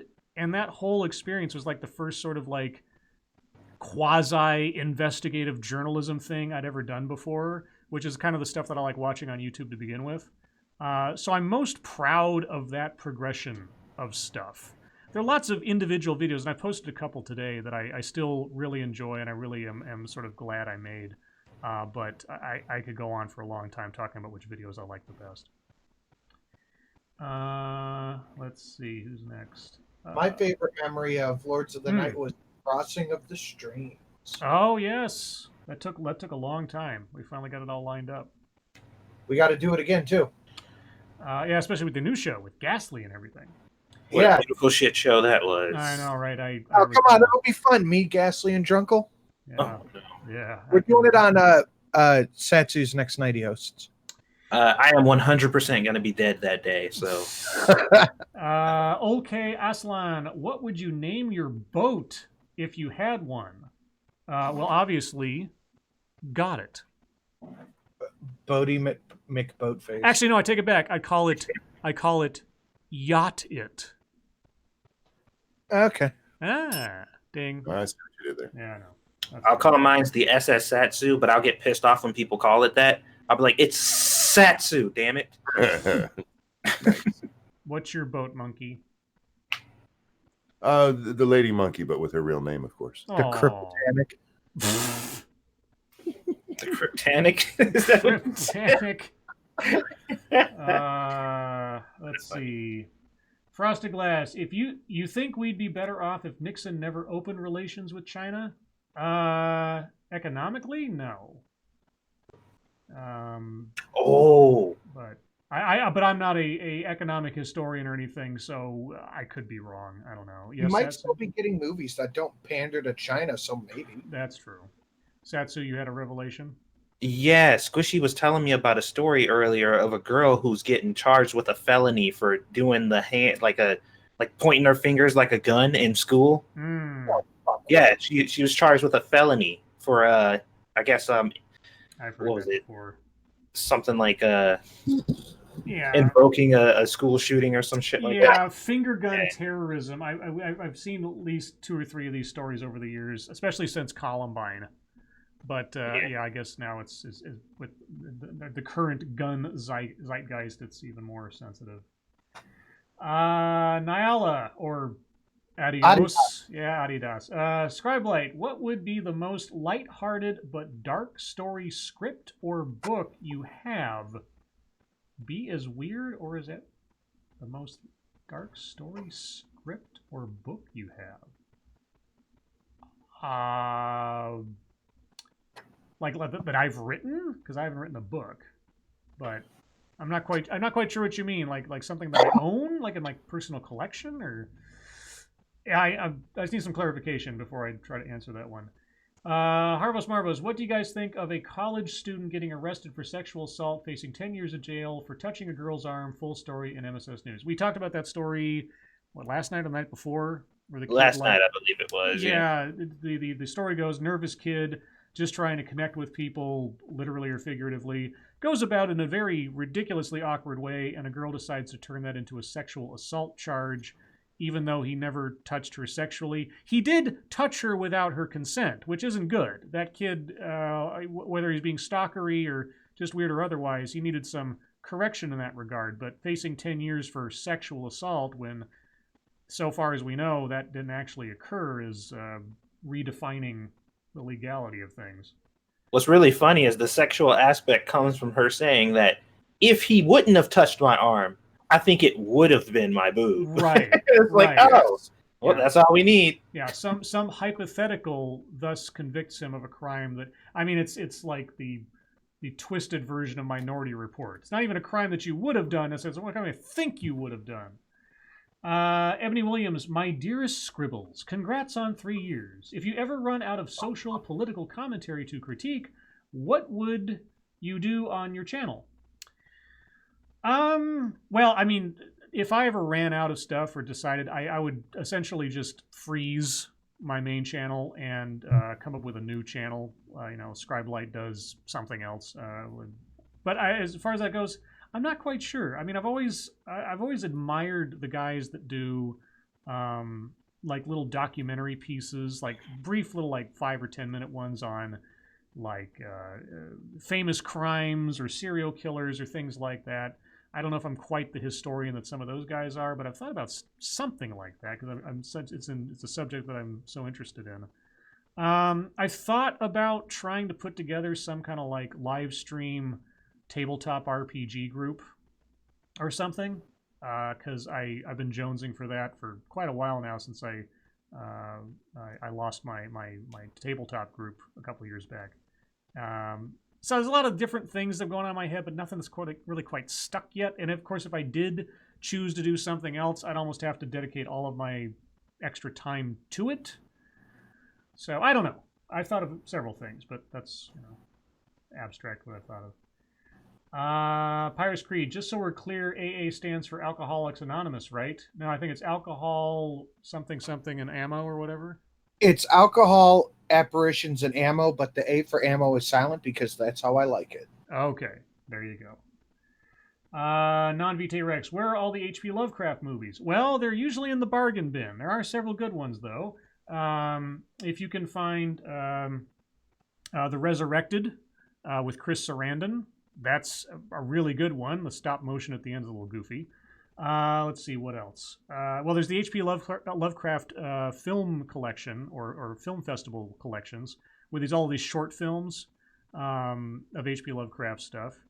The Thing, John Carpenter's The Thing, is very Lovecraftian if it isn't Lovecraft itself. And of course, there is the H.P. Lovecraft Historical Society's version of Call of Cthulhu, created in silent black and white footage using special effects techniques available to people in the time of Lovecraft. It's a very, very great little movie. And the behind-the-scenes stuff, if you get the DVD, is really cool, too. There are lots of Lovecraft movies, either directly or indirectly inspired. Reanimator, the first one, is great. There's been a hope for a while now that Guillermo del Toro would do a At the Mountains of Madness movie, because Lovecraft stories are very difficult to translate to visual media, because it's a lot of the stories are very internal dialogue or very psychological, or people referencing stories from letters and things. That's tough to do. That's not going to happen. But recently, and I hope to see it soon, a movie version of The Color Out of Space starring Nicolas Cage was done. I believe it's already premiered at some film competition or something. I'm really hoping to see that because, Nicolas Cage doing Lovecraft, I don't think you can go wrong, even if it's bad. So... let's see. Ebony Williams, Scribe, how far would you go to get your moon base? Well, how far is it from here to the moon? But yeah, I can only hope for moon base. I don't know that I have any ability to create moon base. I got to rely on the insane billionaires like Elon Musk and all those other guys. Frosted Glass, am I the only one who thinks the Joker movie is a political Rorschach test? Rorschach, you say, that anyone can say supports any agenda? That goes for every movie. They read between the lines of the cookbook, make it say what they want it to say. Like, we just read that story about the lady, there are black female characters in this movie, but they're not actually there. Like, whatever the hell that means. I try, unless the movie is outwardly political, I really try not to push my own political feeling on media. Yeah. It's dumb. Wikipedia snippet. The low-budget movie Dagon, which I own, actually, was loosely based on Shadow over Innsmouth, but in a Spanish fishing village instead of a New England fishing village. Yeah, because it was probably cheaper to film in Spain. There's a great little Shadow over Innsmouth short that was created. I think it was for the H.P. Lovecraft Film Festival collections. I think you can still find those on DVD. They might be out of print. I don't know. I've got most of them. The Shadow over Innsmouth is another one where that would be a movie you could make. Obviously, they have. It's a story that can be translated relatively easily into a film. You've seen it more so in the H.P. Lovecraft games they've put out in the last couple of years, like Dark Corners of the Earth, or that one that just came out recently, the Cthulhu, Call of Cthulhu or whatever. So... yeah, it's possible. And Lovecraft has always been popular, although more and more lately they're like, oh, well, he was a racist. Yeah, and so was everybody else in the jazz age of the 1920s. I think it was Dan Carlin who said racism really needs to be graded on a curve. I don't know.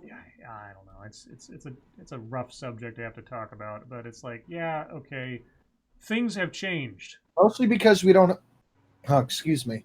Mostly because we don't have any black people here to tell us about their experience. Thank you, Diesel Dave. So you're just going to... Real quick. Thank you, Diesel Dave. So you're just going to ignore SC now? South Carolina?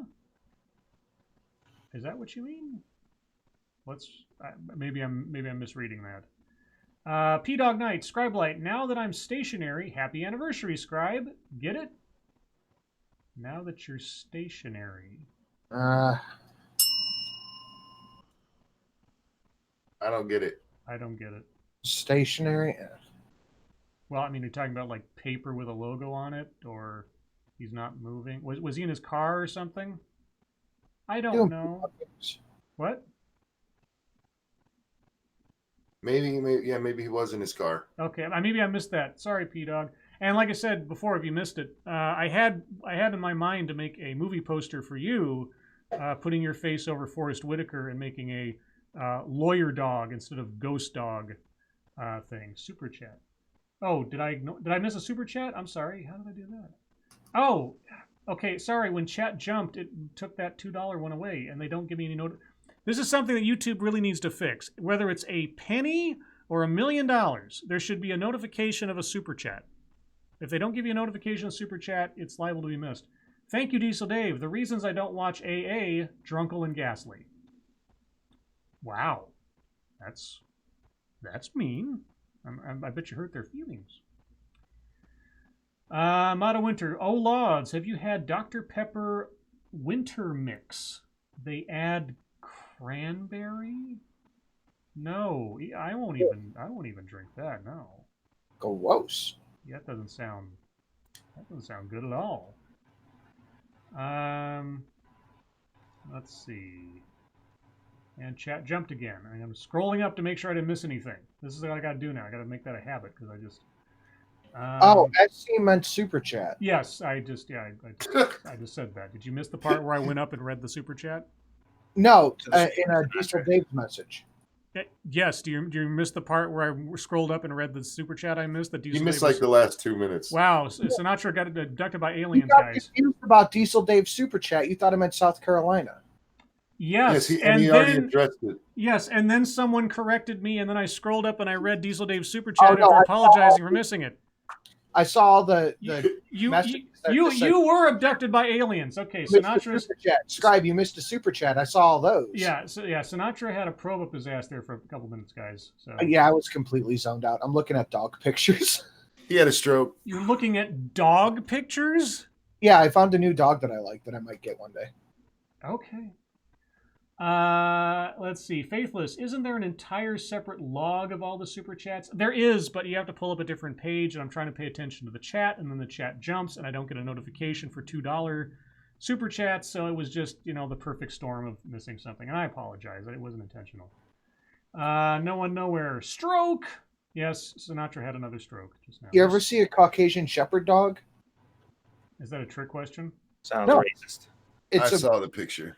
Yeah, that's a pretty fucking pooch, man. Circa Zero, Scribe Light, P-Dog was referring to the pen.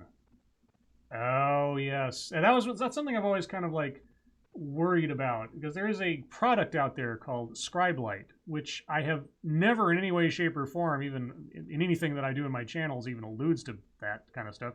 But it's a pen with a little flashlight on it. And, I've always been waiting for that day where I get some kind of email or something. It's like, please stop using that name for your channel and stuff. I'm like, oh. Can they do that? I don't know. I assume they could. I mean, you can send a letter for anything.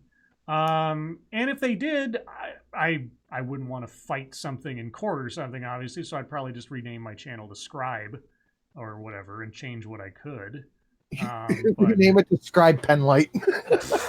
or I just switch over to non-author dark, and just say, okay, Scribe Light channel's closed.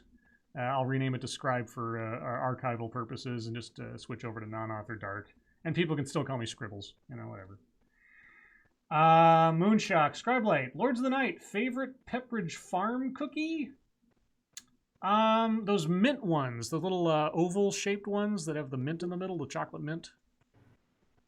Are those Pepperidge? I think those are Pepperidge Farms. I don't like their cookies. They're all hard. Milano. No, they're not. Yeah, they are. If you get the ones in the bag, those are soft. Those are never soft. Look, I like my cookies. You get them from Walmart, don't you? No, well. Monkey has to wait 6 months for his area to be stocked with decent food. I like my cookies. I actually have a rule. When you make cookies, you do not cook them longer than 8 minutes, and that way they're nice and gooey. And when you pick them up, they actually kind of fold over. The bakery down the street from me does that. And that's how they're good. Cookies. Virgil Grin, wish I could watch the rest of this stream, but happy anniversary, Scribelight. Thank you, Virgil. Appreciate it. Let's see. Ebony Williams again. Ranting Monkey, Satsu, Sinatra. Do you have a certain base, like Scribe's moon base, that you want?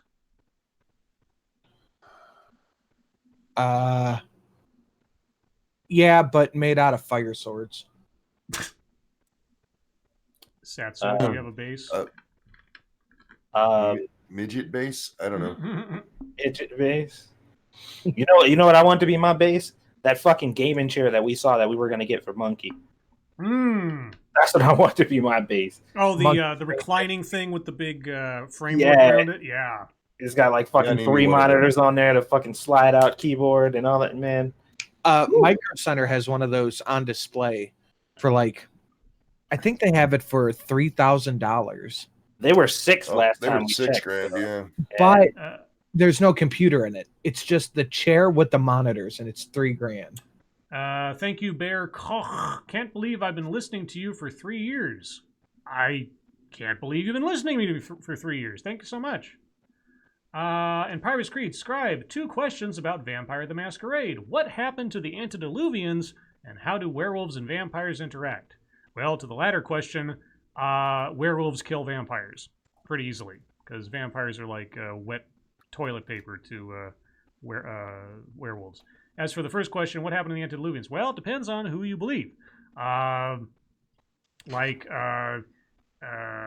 see, La Sombra, or whatever his real name is, entered into the shadow dimension and is just sitting there meditating on the end of all things. Augustus Giovanni moved on to the Shadowlands and is sitting there waiting to become a god after all of his brethren sacrifice enough souls to him so he can take over life and death. Zemitzi, or whatever their name might be, could be has evolved into a weed that is growing underneath New York City, and has lost sentience, but is still a living thing with some kind of motivation. It depends on which version of these stories you read. They've all done something or gone somewhere or done whatever. So I know that the theory was that Salut reached Golconda by having Augustus Giovanni diablerize him. That's the theory anyway, that he submitted himself to it because he thought it was the last step into finally achieving enlightenment or godhead or whatever. So all depends on how you look at it. Oh no, sorry, Salute was the Tremere one. I'm talking about no wait. I'm getting Cappadocius, right. Yeah, Augustus Giovanni diablerized Cappadocius. Salute got diablerized by Tremere and took over Tremere's body.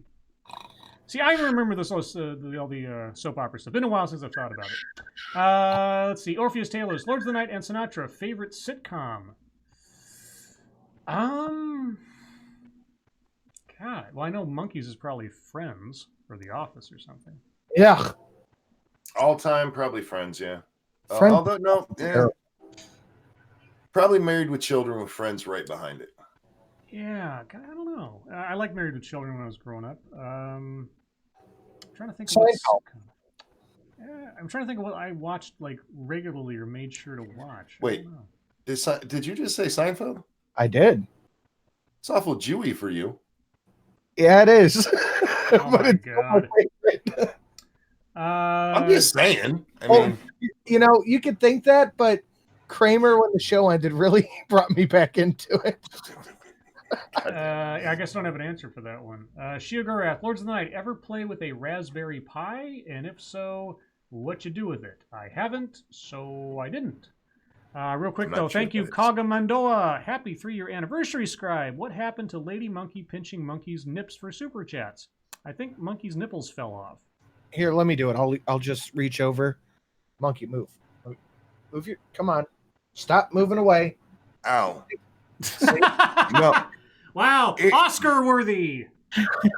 Guys, most of the time she goes to sleep during the shows, and on those nights she has to stay up the whole time. So, she just if you want that kind of thing, you got to talk to her. I'm game whenever. Fuck, I'm in pain all the time. Bring it. Bring me more. I don't care.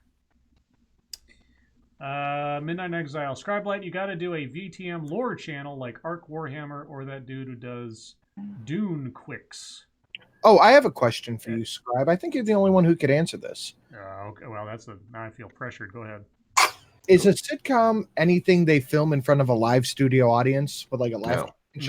No. I mean that was always a tagline or something, but no, there's a sitcom has got a laugh track and everything else too. So. Okay. Sitcom is literally situational comedy. Yep, so. situational Sitcoms comedy. have laugh tracks. You have to have a laugh track to have a sitcom. No, it just has to be a situational comedy. That's all. So The Simpsons could be a sitcom. The Simpsons is a sitcom. Well, okay, that's my fashion. After a fashion, it is. Well, it depends. I mean, The Simpsons is a cartoon. There's different genres, and a sitcom it typically is a live action. Well, The Flintstones was a sitcom. It's a cartoon. Yeah, but it's a situational comedy and with a laugh track. Yeah. Not all sitcoms have laugh track. I mean, there was a huge thing for a while. I mean, filmed in front of a live studio audience. You heard actual laughter, like Cheers or Cheers. Night Court. Oh, that's what Night Court. That was the sitcom. Oh, Night Court was great. That was my favorite sitcom. Yes, Night Court was the one. Dan Fielding and all those guys. Yeah. Okay. If I had to name one, Night Court would be my sitcom. Thank you, Jared Hart Norris. Wait, well, hold on a second. Thank you, Jared Hart Norris. Hey guys, will you do me a favor and sing "Happy Birthday" to my buddy Michael Weiner? So Michael Weiner? Is it Weiner or Weiner? We'll sing to Michael. Weiner. That'll make it easier. So I can show him later. I'd really appreciate it. Well, Monkey, we have a birthday request. Michael, your friend has requested that we do this for your birthday. I'm not sure he's a good friend, but here we go. And a 1 and a 2. Happy birthday to you. Happy birthday to you. Happy birthday to you. Happy birthday, dear Michael. Dear Mikey. Happy birthday and shit. My favorite Jew. Happy birthday. Happy birthday, Michael. I hope that the rest of your birthday was better than our singing. Wikipedia snippet. R.I.P. Harry Anderson. Yep. No Night Court reunion. Dog just says happy. Happy. Happy. Ha ha ha. Birthday. This is P-Dog. R.I.P. Harry. RJ Band was Scribe had to sing like a zombie. Uh-oh, I hear a Squeedus. Hey, Squeedus. Squeedus. Oh, hey, what up, Internet? Hello, Squeedus. Say hello to chat. Say hi, baby. She's like, nope. I don't talk on command. Brian Wilson says a cartoon is an animated, I guess, short or something, no longer in length than 5 minutes max. Was that the technical definition? RJ Banzo Scribe, are you a zombie now? No, that usually happens around the top of the hour because I've been so trained in my bodily sort of clock that as soon as the show ends, about between 8 o'clock my time and 9 p.m. my time, I just start going because it's time to sleep so I can get up at 4 in the morning. Which I probably still will do tomorrow, even though it's Saturday, because that's just how I work. But tomorrow I get to hang out with my sister and have some breakfast and go do some early Christmas shopping, because we like to get that out of the way. Babu. Hello, Squeetus. She can't hear me. She can't hear me. Squeetus. Let's see. Jack Gunsky. Cereal is soup, but Simpsons isn't a sitcom, Monkey? Whoa. My office has been invaded as well. By what? A dog. A dog? What's the dog's name? Giant dog. What's the dog's name? Eve. Eve. Oh, that's right. Eve and Squeetus. That sounds like a kid's movie, like a dog and baby adventure movie. Eve and Squeetus. Don't sit. No, not Paul. Zeo Gold, Scribeblade, do you eat tacos on a Friday or Tuesday? I rarely have tacos. I have burritos, probably too often, microwave kind, but actual tacos, I haven't had a taco in very long time. I eat tacos whenever the hell I want tacos. Let me put the biscuit on your nose, stupid. I'm a grown ass man. You're not cheesing your dog, are you? No, I'm trying to set a biscuit on her nose. Oh, to do a trick. Yeah, see if she'll do it. She keeps just trying to take it. Well, guys, we come to the end of the show and the end of my 30-year anniversary celebration with a cute baby and stupid pet tricks. I'm 2 steps away from becoming David Letterman.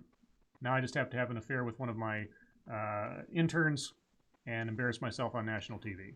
That's all.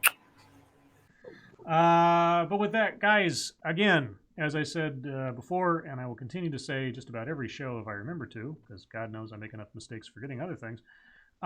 Thank you again so much for coming out tonight and celebrating with me my 3 years. Hope you enjoyed it. Moderators, thank you for keeping an eye on things, even though our chat polices itself. It really doesn't need you. But you got the wrenches anyway, just in case we get a spammer or something. So, you know. And everybody who donated, like I say, as always, I am flattered and overwhelmed by your generosity. It'll all go towards horrible things I will put into my body, including goldfish, Dr. Pepper, and microwave burritos. I don't know if that'll add that on to the whole mantra, but there you go. I want to thank In Absentia Tailed Feature for showing up tonight. It was really nice being able to talk to him. I don't get to talk to him enough and have him on the show because of, time zones and hemispheres and all that fun stuff. Thanks to Sinatra for stopping by tonight and chatting with us. Appreciate it. Satsu, Monkey, as always, thank you for joining me. And shout out to SDA and Weibo and Misa and Irate Bear, and Bloodwing and Drunkle and Gutenberg off there in the distance somewhere. All the old school gang as we were back in the olden days of 3 years ago or thereabouts. And even Porco Dio, if by some chance.